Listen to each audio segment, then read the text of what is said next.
സുഹൃത്തുക്കളെ, ഞാൻ ആനക്കല്ലിലാണ്. ഞാൻ ഇന്ന് പുതിയൊരു വെള്ളച്ചാട്ടം എന്ന് പറഞ്ഞാൽ ആരും അങ്ങനെ വന്നിട്ടില്ല. പക്ഷെ ആദ്യം തന്നെ പറയട്ടെ, ഈ സ്ഥലങ്ങളൊക്കെ നമ്മൾ കാണിച്ചു തരാം. പക്ഷേ കാട്, വെള്ളച്ചാട്ടം, പുഴ ഒന്നും നശിപ്പിക്കരുത്. വേസ്റ്റ് കൊണ്ടുവന്നിട്ടിട്ട് നശിപ്പിക്കരുത്. ഇതിങ്ങനത്തെ ഒരു വീഡിയോ ഇടുമ്പോൾ ആളുകൾ വന്ന് കാണും, പിന്നെ പ്രകൃതിനെ നശിപ്പിക്കും. അതിൽ ഭയങ്കര എതിർപ്പുണ്ട്. അത് ചെയ്യാൻ പാടില്ല. കാരണം ഇത് നാളെ അടുത്തൊരു തലമുറയ്ക്കും കൂടി വേണ്ടതാണ്. അപ്പോൾ ഞാൻ ഒരു വെള്ളച്ചാട്ടവും കാര്യങ്ങളുമാണ്. ഇത് മലമ്പുഴയിൽ നിന്ന് ആനക്കൽ റൂട്ടിൽ, ആനക്കല്ലിൽ നിന്ന് റൈറ്റിലേക്ക് കയറിയിട്ടില്ല ഒരു വെള്ളച്ചാട്ടമാണ്. അധികമൊന്നുമില്ല, വണ്ടികളൊക്കെ വരും. ഒരു 3/4 കിലോമീറ്റർ അത്രയേ ഉള്ളൂ. ചെറിയൊരു വെള്ളച്ചാട്ടം, പക്ഷേ നല്ല അടിപൊളിയാണ്.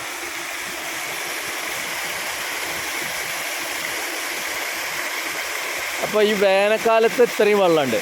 അപ്പോൾ മഴക്കാലത്ത് അത്യാവശ്യം നല്ല വെള്ളം ഉണ്ടാവും. അപ്പോൾ ഇതൊക്കെ ഒരു 10-30 കൊല്ലം മുമ്പ് ഇവിടെയൊക്കെ വന്നിട്ടുണ്ട്. പക്ഷേ ഇന്ന് വീണ്ടും ഒരു 30 കൊല്ലം, 91 ശേഷം രണ്ടാമത് ഞാൻ വരുന്ന സമയമാണ്.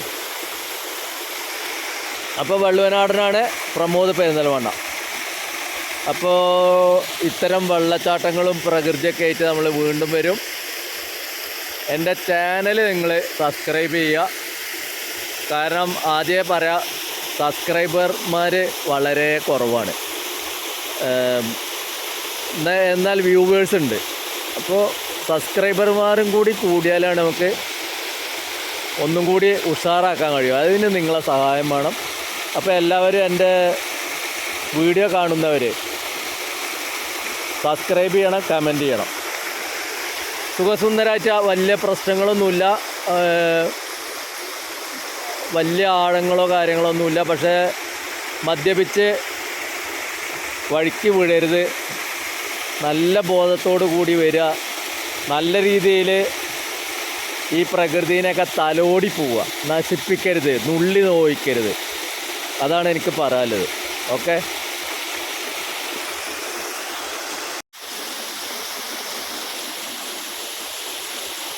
അപ്പോൾ ഇത്തരം വെള്ളച്ചാട്ടങ്ങളൊക്കെ ആയിട്ട് ഇനിയും എന്നെ കാണാം. എൻ്റെ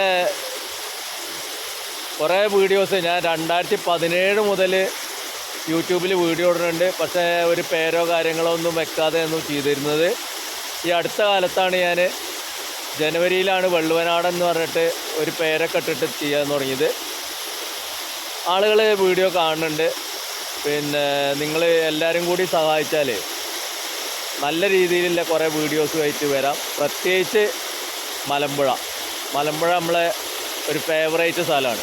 അപ്പോൾ അവിടെ ഒരുപാട് പ്രകൃതി രമണീയമായ സ്ഥലങ്ങളുണ്ട്.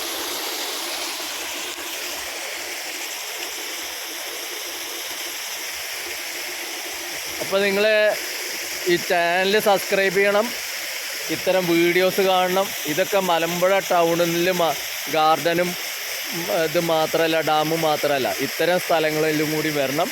പക്ഷെ വീണ്ടും പറയുകയാണ്, പ്രകൃതിയെ ഒരിക്കലും ബലാത്സംഗം ചെയ്യരുത്.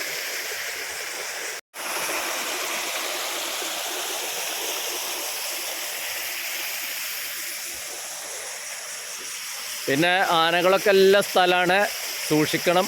മൃഗങ്ങളുണ്ട്, പാമ്പുകളുണ്ടാവാം. അപ്പോൾ എല്ലാതും ശ്രദ്ധിച്ചിട്ട് വേണം.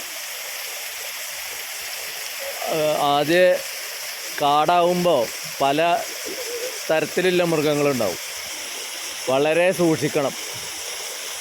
പിന്നെ വീണ്ടും ഓർമ്മിപ്പിക്കുകയാണ്, മദ്യപിക്കാനായിട്ട് ആരും വരരുത്. അത് നമ്മുടെ പ്രകൃതിയോട് ചെയ്യണ ഏറ്റവും വലിയ ദോഷം. ഇനി അങ്ങനെ വെള്ളം അടിക്കുകയാണെങ്കിൽ തന്നെ ആ കുപ്പികളും സാധനങ്ങളും അതേപോലെ നിങ്ങളെ വണ്ടിയിലിട്ടിട്ട് തിരിച്ചു കൊണ്ടുപോവുക. നിങ്ങളെ വീട്ടിലടച്ചാൽ ബെഡ്റൂമിൽ കള്ളും കുപ്പി ഇടുമോ, അത് ചിന്തിച്ചാൽ മതി. പിന്നെ അതേപോലെ തന്നെ നിങ്ങളെ മക്കൾ വളരെ ഓമനത്തോട് കൂടിയിട്ട് വളർത്തുന്ന കുട്ടികളാവും. ആ കുട്ടികൾ നിങ്ങളെ കുട്ടികൾ മാത്രമാണ്. ഒന്നും വേണ്ട, ഗുരുവായൂർ അമ്പലത്തിൽ ഒരു കുട്ടി, ചെറിയ കുട്ടി, മൂത്രം ഒഴിച്ചാൽ അതിന് പുണ്യാഹം ചെയ്യണം. അതന്നെ എനിക്കും പറയുള്ളൂ. കുട്ടി നമ്മുടെ കുട്ടിയാണ്. ആ കുട്ടിയുടെ പാമ്പേഴ്സും സാധനങ്ങളും നാപ്കിനും ഇടാനുള്ളതല്ല തോട്, പുഴ, കുളങ്ങൾ, നദി, ഡാം ഒന്നും, കടൽ, ഇതൊന്നും. അത് നിങ്ങളൊരു കവറിലാക്കിയിട്ട് സുരക്ഷിതമായിട്ട് എവിടെയെങ്കിലും കൊണ്ടുപോയിട്ട് നിക്ഷേപിക്കുക. അതാണ് വേണ്ടത്. നിങ്ങളെ കുട്ടി മാത്രമാണ്. നിങ്ങളുടെ കുട്ടിയുടെ അപ്പിക്കോരലല്ല മറ്റുള്ള ജനങ്ങളുടെ പണി. ഞാനത് വളരെ ദയനീയമായിട്ട് ഞാനത് പറയാൻ കാരണം, കഴിഞ്ഞ ആഴ്ച ഒരു പ്രമുഖ ഗവൺമെൻറ് സ്ഥാപനത്തിൽ വർക്ക് ചെയ്യണ ഒരു പ്രമുഖ ഉദ്യോഗസ്ഥൻ വന്നു. അയാളും ഭാര്യയും 2 കുട്ടികളും വന്നു. GSTയിൽ വർക്ക് ചെയ്യണത് വന്ന് അവർ ഈ പുഴയിലത്തെ ഈ കുട്ടികളുടെ പാമ്പേഴ്സ് പുഴയിലിട്ടത് കണ്ടിട്ട് അവർ മടങ്ങിപ്പോയി. കാരണം അതോടുകൂടി നമുക്ക് ഭക്ഷണം കഴിക്കലും ഇതൊന്നും നടക്കില്ല. അത് നിങ്ങൾ മനസ്സിലാക്കുക.